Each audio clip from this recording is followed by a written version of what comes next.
Listen, guys, who is a former Triangle Community Center board member, as well as a current candidate for state rep for the 143rd district. Sorry.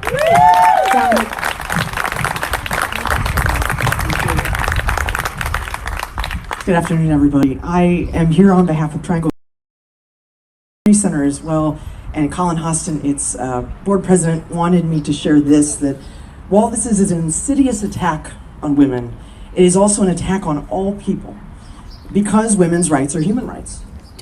And the LGBTQ plus community isn't, quote, next, it is now, and I want to speak about that a little bit today.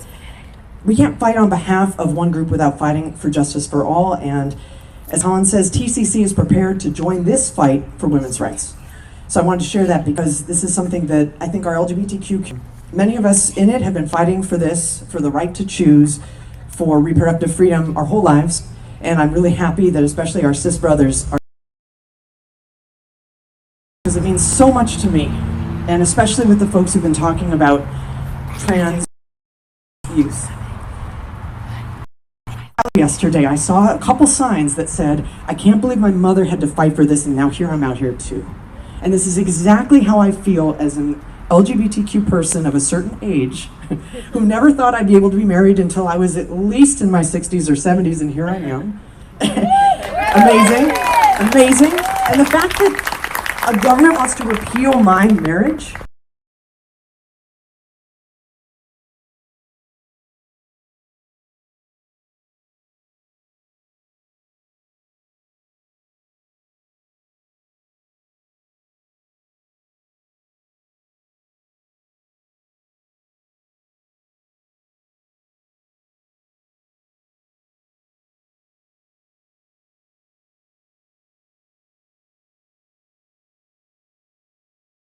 each and every one of you who stand up for them every single day and love them and support them and tell them that they have a light that can never be taken from them.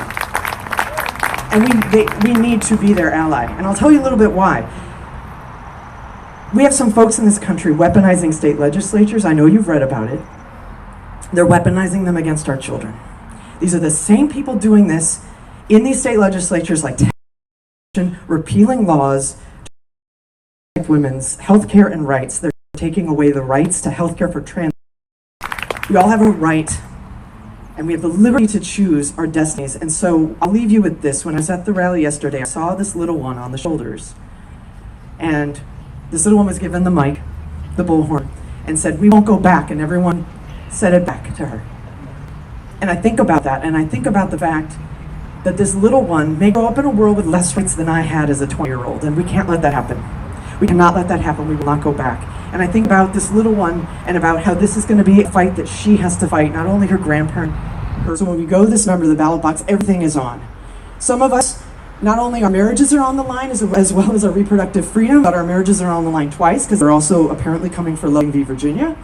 So we know that's not even telegraphed. This is the playbook. Again, these folks are singing from the same hymnal. If you just watch what's happening in state legislatures, stand against this. And I think that where we're moving to is to take more of a stand for our trans youth as well.